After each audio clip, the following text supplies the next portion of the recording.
Good evening. स्वागत है आप सभी का देश के सबसे बड़े क्रिकेट शो क्रिकेट प्रेडिक्टर में। मैं हूं आपके साथ सुजाता और स्वागत है आप सभी का एशिया कप 2025 पर हमारे खास पेशकश कौन बनेगा एशिया का चैंपियन में। और आज एशिया कप 2025 अपने अंतिम पड़ाव पर पहुंच गया है और आज हम इस प्री मैच में बात करेंगे क्रिकेट के सबसे बड़े क्लैश, सबसे बड़े रोमांच भारत बनाम पाकिस्तान की। दो पड़ोसी देश, दो क्रिकेटिंग नेशन और करोड़ों फैंस। ये मैच हमेशा ही खास होता है। प्रेशर और रोमांच दोनों ही चरम पर होते हैं। यहाँ सिर्फ क्रिकेट नहीं खेला जाता बल्कि इतिहास रचा जाता है। वैसे इस बार जिस तरह के हालात में टूर्नामेंट की शुरुआत हुई थी, कहना मुश्किल था कि कोई एक भी मुकाबला हो पाएगा या नहीं, क्योंकि तमाम तरह के विरोध हो रहे थे, बाइकॉट ट्रेंड हो रहा था, इसलिए मुश्किल था कि एक भी मैच होगा। लेकिन इत्तेफाक देखिए कि 3 हफ्तों में तीसरे मुकाबले के लिए भारत और पाकिस्तान तैयार हो गए। टूर्नामेंट में तीसरी बार भारत बनाम पाकिस्तान होने जा रहा है, वो भी फाइनल्स में, और ऐसा होने जा रहा है एशिया कप के इतिहास के 41 साल में पहली बार। तो अपने सारे मैच भारत ने लगातार जीते हैं, 6 मैच जीते हैं और दिखाया है कि वो जबरदस्त फॉर्म में है और सबसे बड़ी दावेदार है।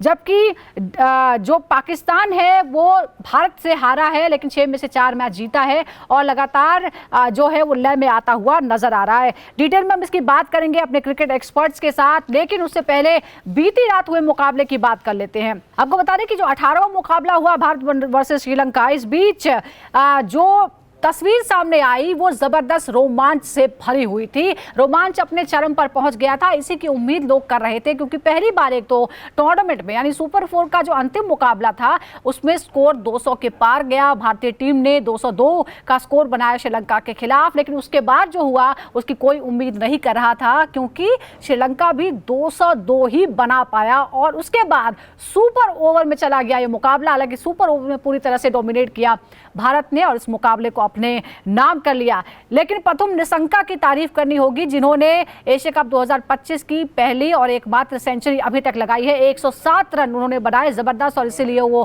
प्लेयर ऑफ द मैच भी चुने गए। लेकिन उनकी ये मेहनत जो थी वो टीम को जीत नहीं दिला पाई और फिर भी शानदार प्रदर्शन के साथ श्रीलंका ने एशिया कप 2025 से विदाई ली। सुपर ओवर की हम बात करते हैं तो अर्शदीप ने बल्लेबाजी करने उतरे कुशल परेरा को आउट कर दिया, अच्छी शुरुआत दी और सिर्फ 2 रन एक ओवर में बनाए थे श्रीलंका ने। कप्तान सूर्य कुमार यादव ने यहां से शुरुआत की और 3 रन बनाकर मुकाबला भारत के नाम हो गया। इस दौरान अभिषेक शर्मा के नाम कई रिकॉर्ड जुड़ गए हैं। अभिषेक शर्मा की कल की जो पारी थी 61 रनों की 31 गेंदों पर, उसमें 8 चौके और 2 छक्के थे। अपनी पारी के दौरान अभिषेक ने वर्ल्ड रिकॉर्ड अपने नाम कर लिया। क्या है वो रिकॉर्ड? अब तक अभिषेक शर्मा ने एशिया कप 2025 में कुल मिलाकर 50 बाउंड्रीज लगाई है, जिसमें 31 चौके और 19 छक्के शामिल है। किसी भी टेस्ट खेलने वाले देश के किसी भी बल्लेबाज की ओर से T20 इंटरनेशनल सीरीज या किसी टूर्नामेंट में ये सबसे ज्यादा बाउंड्री लगाने का रिकॉर्ड है।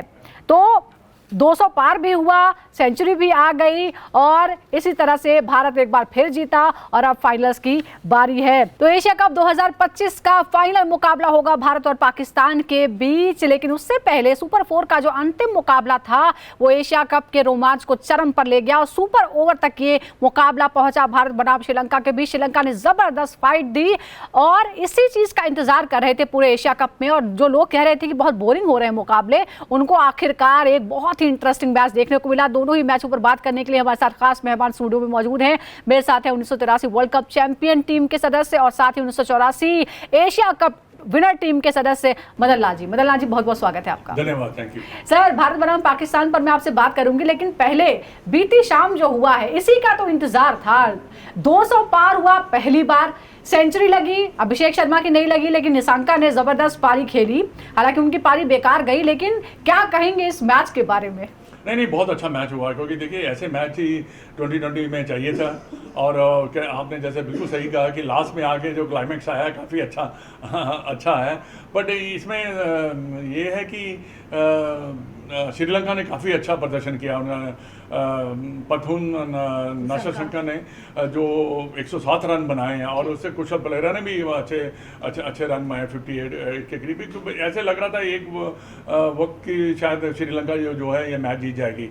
शुरू में मैं समझता हूँ कि हमारे जितने भी बॉलर थे, पेसर है, उनकी काफ़ी कहते हैं ना पंजाबी में धुनाई की उन्होंने बल्लेबाजों ने।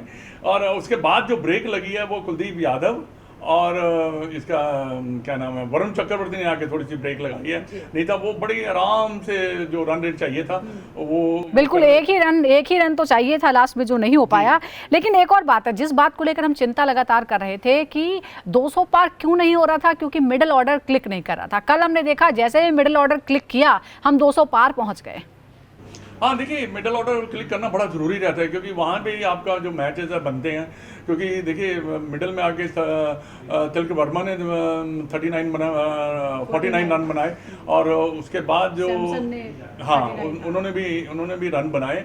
और क्या है कि ये जो है ना, पेसअप करना, आपको अच्छा शॉट मिल गया, पेसअप करना इनिंग को, वो बड़ा ज़रूरी रहता है। और ये थोड़ा सा ये है कि सूर्य कुमार यादव जो थे वो इतनी लंबी बैटिंग नहीं कर पाए, उनको थोड़े रन बन जाते, उनका जो आत्मविश्वास है काफ़ी बढ़ जाता। पर बाकी जितने भी बैट्समैन हैं, संजू सैमसन ने बड़ी अच्छी बैटिंग की है, तो ऐसा लग रहा है कि हमारी टीम जो है काफ़ी अच्छी फॉर्म में। फाइनल से पहले इसमें क्या नेगेटिव और क्या पॉजिटिव है, क्योंकि अगर आपकी बॉलिंग 202 रन खा लेती है और फाइनल से पहले ऐसा होता है तो ये नेगेटिव है, लेकिन मिडिल ऑर्डर क्लिक किया है ये पॉजिटिव है। आप कैसे देखते हैं? नहीं, मैं तो चाहूँगा कि जो हमारे बॉलर्स हैं, 3 पेसर हैं, उनको अच्छी बॉलिंग करनी चाहिए। पर इसमें चेंजेस भी आएंगे, जसप्रीत बुमराह वापस आएंगे तो उससे बड़ा फ़र्क पड़ता है। जब जसप्रीत खेलते हैं तो शुरू में आपको ब्रेक थ्रू भी मिलता है, क्योंकि पेसर जो है आपको ब्रेक थ्रू दिलाएंगे तो फिर हमारे जो स्पिनर हैं, फिर उनके लिए, पाकिस्तान के लिए थोड़ा सा मुश्किलें बढ़ सकती हैं, क्योंकि उन्होंने अभी तक जितने भी हमारे तीनों स्पिनर हैं उनको इतनी अच्छी जो है बैटिंग नहीं की है। तो लेकिन जिनको मौका मिला था शायद वो अपने मौके को इस्तेमाल नहीं कर पा रहे हैं, और इसीलिए उनकी मुश्किलें थोड़ी बढ़ सकती हैं। तो ये बात रही भारत बनाम श्रीलंका की। श्रीलंका ने जाहिर तौर पर एक बहुत ही पॉजिटिव नोट पर एशिया कप से विदाई ली है, 202 रन मारे और उसके बाद सुपर ओवर में मुकाबला गया।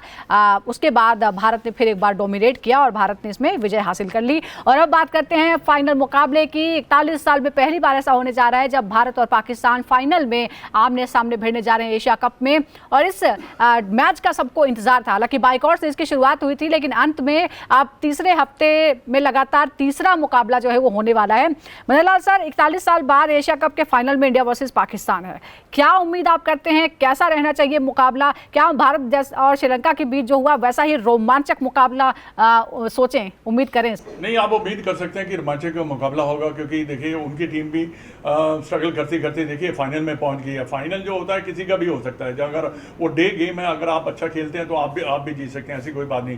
पर भारत का जो एडवांटेज जो है कि हमारी टीम को काफ़ी कंटिन्यूटी जो है ना अच्छा खेल रही है, और हर डिपार्टमेंट जो है अच्छी फॉर्म में चल रहा है। देखिए रिस्पॉन्सिबिलिटी लेना बड़ा जरूरी होती है फाइनल में। अगर एक आधा खिलाड़ी नहीं भी चलता तो दूसरे बाकी खिलाड़ी हैं उनको रिस्पॉन्सिबिलिटी लेके आपको मैच जिताना बड़ा जरूरी रहता है। ऐसे ही बॉलिंग का हमारा डिपार्टमेंट जो है काफ़ी अच्छा चल रहा है। पर देखने वाली बात है कि हमें कल फील्डिंग थोड़ी सी ज़्यादा अच्छी करनी पड़ेगी, क्योंकि कल वाले मैच में अगर आप चांसेस मिस करेंगे, हो सकता है कि आप मैच भी जो है मिस कर जाएंगे। बाकी इंडिया पाकिस्तान का 40 साल के बाद जो मैच खेलने जा रही है, तो ये एक मेरे को लगता है कि कल इलेक्ट्रीफाइंग मैच होगा, और सारी दुनिया जो है इस मैच को देखेगी। बिल्कुल इलेक्ट्रीफाइंग मैच की उम्मीद हम भी करते हैं। अगर हम जरा भारतीय गेंदबाजों की बात करते हैं, जसप्रीत बुमराह, कुलदीप यादव, वरुण चक्रवर्ती, पाकिस्तान इनसे कैसे निपटेगा और सबसे असरदार कौन साबित होगा? आपको लगता है कि पाकिस्तान ने थोड़ा तो रीड किया होगा पिछले 2 मुकाबलों में? नहीं, उन्होंने इम्प्रूव तो जरूर किया। उनका शहनशाह अफरीदी का सबसे पॉजिटिव पॉइंट है, उन्होंने हैरिस रूफ तो अच्छी गेंद कर रहे थे, फरहान जो है अच्छी गेंद कर रहे थे। लेकिन हमारे गेंदबाजों से वो कैसे निपटेंगे? हमारे पास जो बॉलिंग स्क्वाड, हमारे जो बॉलर्स हैं वो देखिए, हमारे जो बॉलर्स हैं वो शुरू में उन्होंने विकेट निकाले, ब्रेक थ्रू दी है पाकिस्तान के खिलाफ। बट अगर हम शुरू में 3-4 विकेट निकाल लेते हैं तो फिर पाकिस्तान के लिए उठना बड़ा मुश्किल होगा, क्योंकि प्रेशर बहुत ज़्यादा आ जाएगा, क्योंकि हमारे पास 12 ओवर जो हमारे जो स्पिनर्स करते हैं। तो ये कैप्टन जरूर ये देखे कि हाँ हमारे जो पेसर हैं वो एक अच्छी बॉलिंग करें और अपनी टीम को ब्रेक थ्रू दिलाएं। ऐसे ही पाकिस्तान के पास भी है, क्योंकि अगर शहनशाह अफरीदी को विकेट नहीं मिला तो फिर समझो कि पाकिस्तान की मुश्किलें और भी ज़्यादा बढ़ सकती हैं। उन्होंने अभी तक हमारे अगेंस्ट विकेट नहीं निकाले हैं, इतनी अच्छी बॉलिंग भी नहीं की है, but tomorrow is a different day.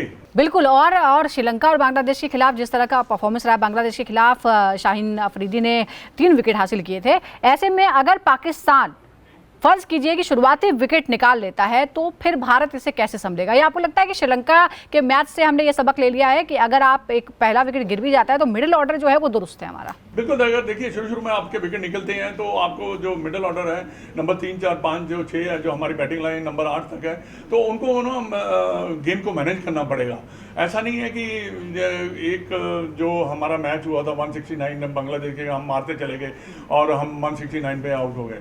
But हमें देखना ये है कि कंट्रोल कैसे गेम मैच को करना है ताकि आप उतनी स्कोर बना लें 170-80 के करीब, जहाँ पे आप ये सोच सकें कि आप मैच जीत सकते हैं। पर एक और बात मैं कहना चाहूँगा, अब जो विकेट है बहुत अच्छे खेल रहे हैं। आपने देखा है कल 200 रन हुए, 200 रन चेज भी हुए और बैट्समैन निशंक ने बहुत ज़बरदस्त बैटिंग की, हमारे जो अभिषेक ने बड़ी अच्छी बैटिंग की, तो विकेट काफ़ी अच्छे है। शॉट्स खेलने में काफ़ी कोई ऐसी दिक्कत नहीं आ रही बल्लेबाजों को। तो ये थोड़ा सा ध्यान रखना पड़ेगा मिडिल ऑर्डर में हमारी टीम को। अच्छा, एक और बात है, अगर अभी तक का एनालिसिस जो पिछले 6 मुकाबले हुए हैं, ऐसे में आप क्या मानते हैं भारतीय टीम की सबसे बड़ी ताकत क्या है? देखिए, सबसे बड़ी ताकत हमारी बॉलिंग है। मैं हमेशा कहता हूँ, बार बार कहता हूँ कि अगर हमारे बॉलर्स रन नहीं बनाने देंगे, अगर बैट्समैनों के ऊपर इतना प्रेशर नहीं आएगा, अगर हम 150-60 के करीब आउट कर लेते हैं, तो इसका मतलब है कि आप मैच आप सोच सकते हैं, जब ड्रेसिंग रूम में आप जाते हैं तो आप सोचते हैं नहीं ये रन हम चेज कर सकते हैं। उसके बाद अगर आप गलत बैटिंग करें या कुछ ऐसा कोलैप्स हो जाए तो वो अलग बात है। बट डेफिनेटली मैं समझता हूँ कि इतने रन पे पाकिस्तान को अगर आउट करते हैं तो भारत के चांसेस है जो जीतने के ज़्यादा है।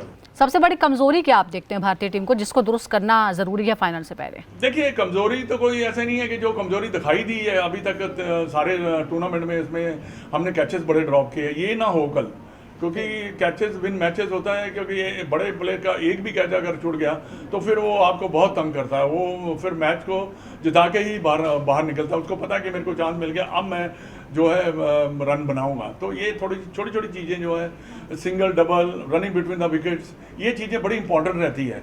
कल भी अच्छी बैटिंग की है हमारे खिलाड़ियों ने, बल्लेबाजों ने, क्योंकि उन्होंने सिंगल डबल और चौके छिक्के भी हमारे मैनेज किया मिडिल ऑर्डर ने। जैसे हम थोड़े से हमें जो चिंता की बात हो रही थी मिडिल ऑर्डर की। अगर हम पाकिस्तान के बारे में आपसे जाने तो आपको क्या लगता है कि उसकी सबसे बड़ी स्ट्रेंथ क्या आपको नजर आ रही है और उसकी सबसे बड़ी कमजोरी क्या है? नहीं, स्ट्रेंथ तो उनकी जो है बैटिंग अच्छी है। उन्होंने बैटिंग 2-3 प्लेयर ही उनके क्लिक किए हैं अभी तक। हैरिस ने रन बनाए हैं, उसके बाद नवाज ने रन बनाए। फ़खर जमान जो है ना, ये एक अच्छा बैट्समैन है, ये लंबे रन बना सकता है। फरहान ने जो रन बनाए हुए हैं वो भी अच्छी फॉर्म में चल रहे हैं। तो ये देखा जाए तो ये तो उनकी बैटिंग है। और दूसरी बॉलिंग जो है, ये थोड़ी हैरिस रूफ और शिनशा अफरीदी जो है ये अच्छी बॉलिंग कर रहा है, फरहान भी अच्छी कर रहा है। बट अगर इनको विकेट नहीं मिलता फिर स्पिनर इतने ज़्यादा पेनिट्रेट नहीं कर पाएंगे भारतीय टीम को, चाहे वो बरार हो चाहे यूब हो। और अब हमारे साथ जुड़ गए हैं senior sports journalist taus Rizvi. Taus, बहुत बहुत स्वागत है आपका। नहीं, एक्सपेक्टेशन तो था नहीं, इनकॉन्सिक्वेंशियल मैच था। कहीं ना कहीं लग रहा था कि यार रोल ओवर कर लेगी, आउट क्लास कर लेगी इंडिया, और आसान नहीं रहेगा श्रीलंका की 200 बनाने के बाद। मगर ये तो सरप्राइज कर दिया श्रीलंका ने आके, जिस तरह से बल्लेबाजी की है। ये कहाँ थे श्रीलंका निशांका सुपर 4 में, ग्रुप स्टेजेस में, जहां पर श्रीलंका को बहुत ज्यादा जरूरत थी अब अपना परफॉर्मेंसेस देने की, हराने की। But this was surprising completely, और आखिर तक गया। एंड में ऑब्वियसली श्रीलंका वापस आ गई अपने असली रूप में। सिर्फ 2 रन ही बनाए सुपर ओवर में, तो कहीं ना कहीं रोमांचक मुकाबला था आखिर तक। बट जो सुपर ओवर था बड़ा ही डिसअपॉइंटिंग था कहीं ना कहीं। ये तो एक्सट्रीम परफॉर्मेंस हो गई। मतलब आपसे ये उम्मीद नहीं थी कि आप 200 पार करेंगे या 150 पार करेंगे, आप 200 पार कर गए, लेकिन सुपर ओवर में आप 2 पार नहीं कर पाए। एग्जैक्टली, आपने 200 पार किया मगर 2 नहीं पार कर पाए। तो इससे बताता है कि भाई अभी भी श्रीलंका, ये यंगस्टर्स को या ये टीम को बहुत सीखना बाकी है। और टीम इंडिया के साथ खेलने के बाद एक बड़ा कॉन्फिडेंस भी आएगा कि आपने एक बराबरी का मुकाबला दिया, जहां पर 180 के ऊपर स्कोर नहीं आ रहा था टीम इंडिया से, जहां पर 135 140 नहीं चेज हो पा रहे थे, आपने 202 चेज कर दिया। वो बहुत बहुत बड़ी बात है। इससे बहुत ज्यादा कॉन्फिडेंस तो लेके जाएगी कहीं ना कहीं। इनकॉन्सिक्वेंशियल मैच तो था, मगर बहुत ज्यादा कॉन्सिक्वेंसेस इसके रहेंगे। जी बिल्कुल। देखिए, लेकिन ज़बरदस्त मज़ा ज़रूर आया है। पर एक और बात है, देखिए श्रीलंका के लिए पॉजिटिव रहा है कि उसने इतनी बड़ी फाइट दी और अब जाके वो विदा हो गया है, उसके लिए कोई फ़र्क नहीं था। लेकिन भारत के लिए सूर्य कुमार यादव और शुभमन गिल, क्या आपको लगता है कि फाइनल से पहले फिर से एक फिक्र की बात है ये? डेफिनेटली, ये लार्जर पिक्चर में देखेंगे तो आपको ये छोटे परफॉर्मेंसेस लगेंगे कि यार एक फेलियर है, 2 फेलियर है, कुछ फर्क नहीं, भारत 200 के पार चली गई। मगर जब बड़ी मैच की बात आती है एशिया कप और पाकिस्तान के सामने, तो कहीं ना कहीं अगर ऐसी सिचुएशन आई जहां पर शुभमन गिल जल्दी आउट हो गए और सूर्य कुमार यादव के बल्ले से रन नहीं आए, तो बहुत मुश्किलें बढ़ सकती हैं। क्योंकि सामने पाकिस्तान है, सामने पाकिस्तान, वो पाकिस्तान जो शायद ये टूर्नामेंट में इंडिया के सामने कहीं भी खड़ी नहीं हुई, वो पाकिस्तान अपने रेपुटेशन को वापस ला सकती है, जहां पर शॉक देने की एबिलिटी है उसमें। तो कहीं ना कहीं रिस्पॉन्सिबिलिटी कप्तान को कहीं लेनी पड़ेगी, कहीं ना कहीं एक तरीका का गेम चेंज करना पड़ेगा अपनी तरफ से। शुभमन गिल को शुरुआत तो देनी पड़ेगी यहाँ पर, सिर्फ अभिषेक शर्मा के ऊपर निर्भर नहीं रह सकते। लगातार 3 हाफ सेंचुरीज के बाद अभिषेक और शुभमन गिल बिल्कुल, देखिए ये इस कमजोरी को पार पाना होगा। हो सकता है कि शायद क्योंकि दोनों ही बड़े खिलाड़ी हैं और बहुत सारे टूर्नामेंट हैं और सूर्य कुमार यादव का एज अ कैप्टन जो विनिंग परसेंटेज है वो 85 प्लस है, तो हम उम्मीद करते हैं कि वो फाइनल जैसे कड़े मुकाबले में, प्रेशर वाले, दबाव वाले मुकाबले में और बेहतरीन प्रदर्शन देंगे। चलिए अब बात करते हैं भारत वर्सेस पाकिस्तान के बारे में। 41 साल बाद एशिया कप के फाइनल में भारत और पाकिस्तान भिड़ने वाले हैं। इससे पहले एक बार रिकॉर्ड भी आपको बता देते हैं। अभी तक अगर हम एशिया कप की बात करें तो 20 बार आमना सामना हुआ है इन दोनों टीमों का। फाइनल के अलावा की बात हो रही है, जहां टीम इंडिया का पलड़ा भारी है। ब्लू टीम ने ग्रीन टीम को 20 में से 12 बार हराया है, जबकि पाकिस्तान सिर्फ 6 बार कामयाबी हासिल कर सका है। इसके अलावा 2 मैच ड्रॉ रहे हैं। अगर एशिया कप के T20 फॉर्मेट की बात करते हैं, भारत और पाकिस्तान के बीच कुल 5 मुकाबले हुए हैं, जिसमें 4 में भारत ने जीत हासिल की है, 1 मैच पाकिस्तान ने जीता है। तो अगर हम इस टूर्नामेंट की बात करते हैं तो इससे पहले 2 मुकाबले हो चुके हैं जो भारत ने जीते हैं और पाकिस्तान को दबाव में डाला है। यही नहीं, टीम इंडिया जो है वो एशिया कप की सबसे कामयाब टीम है।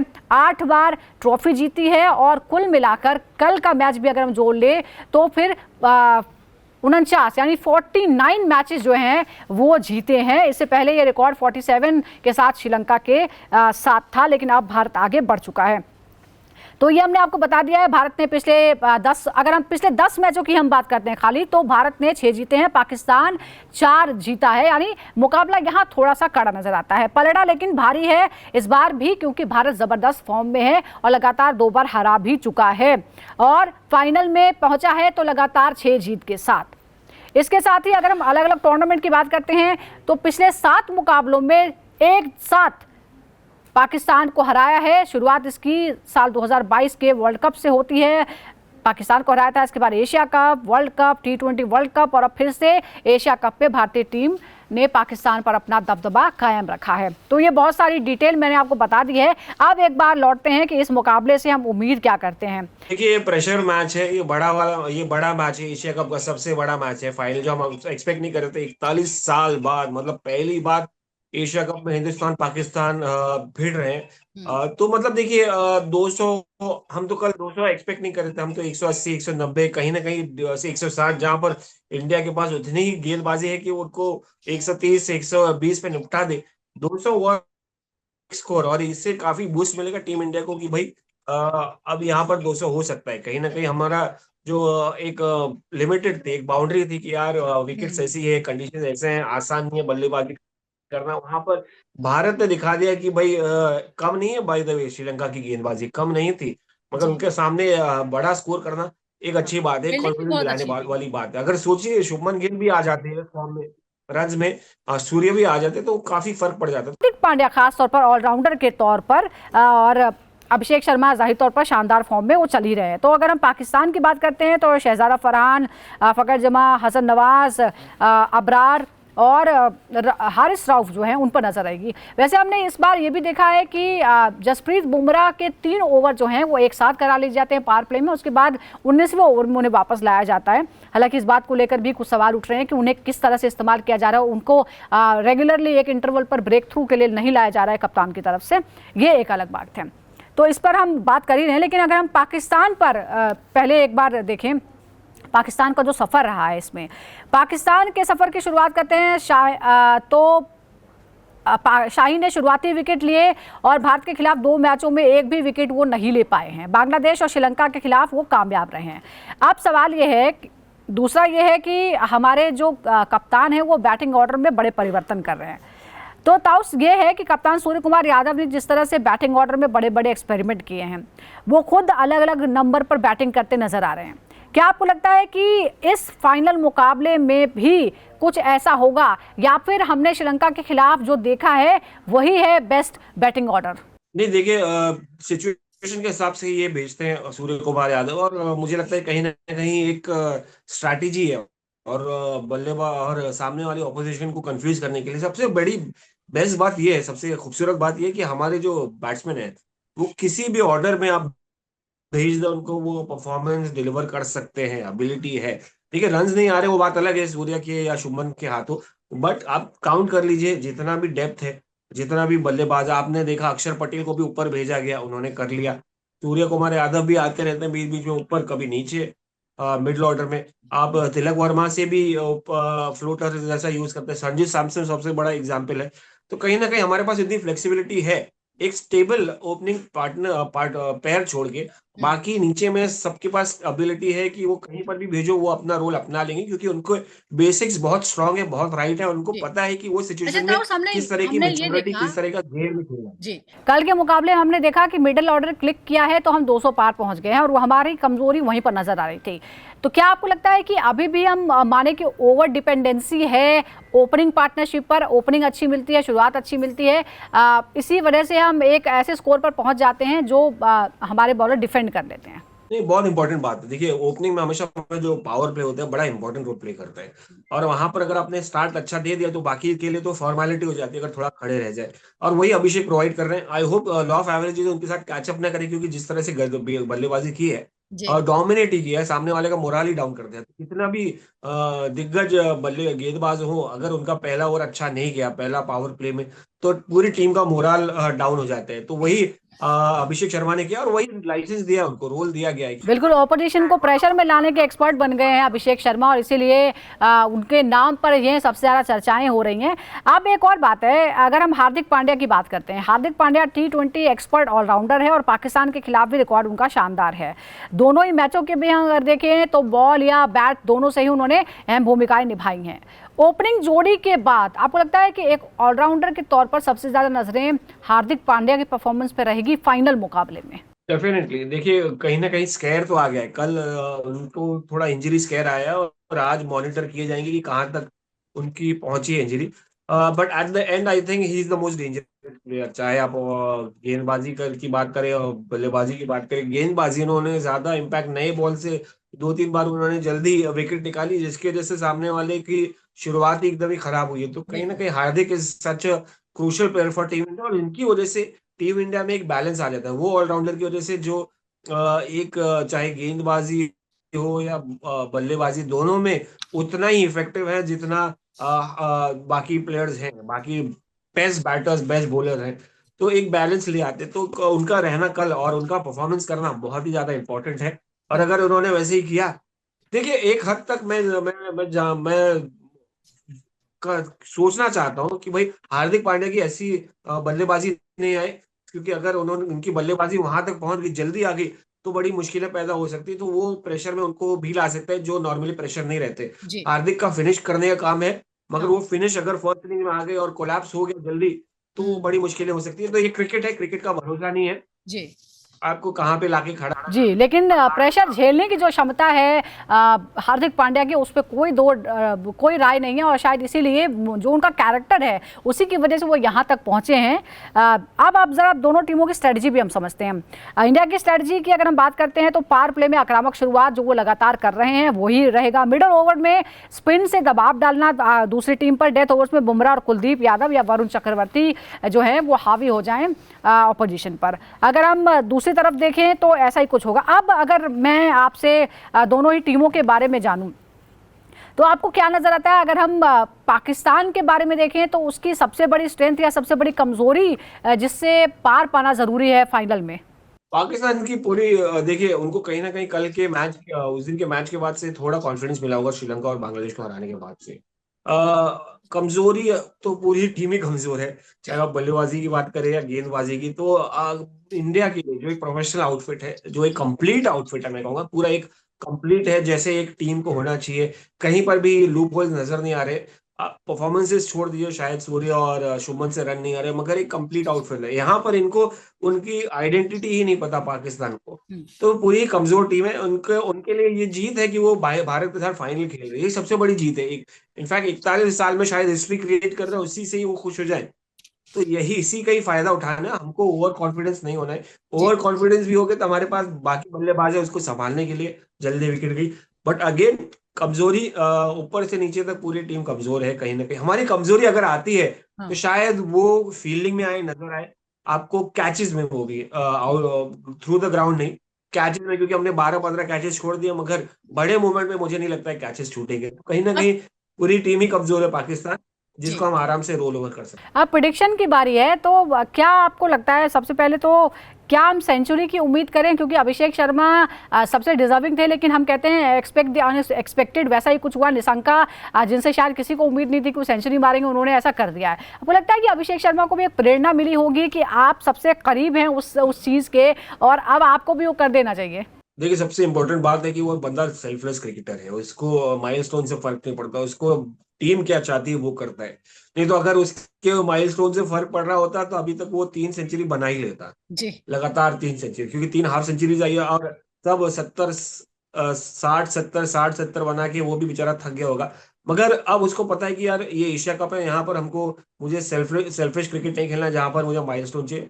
और T20 क्रिकेट में आप अगर माइलस्टोन के लिए चले गए तो शायद वो प्रेशर, वो दिमाग पे एक बन जाता है कि अगर मैं कितना कंज्यूम करूंगा, बॉल कितनी जाएगी।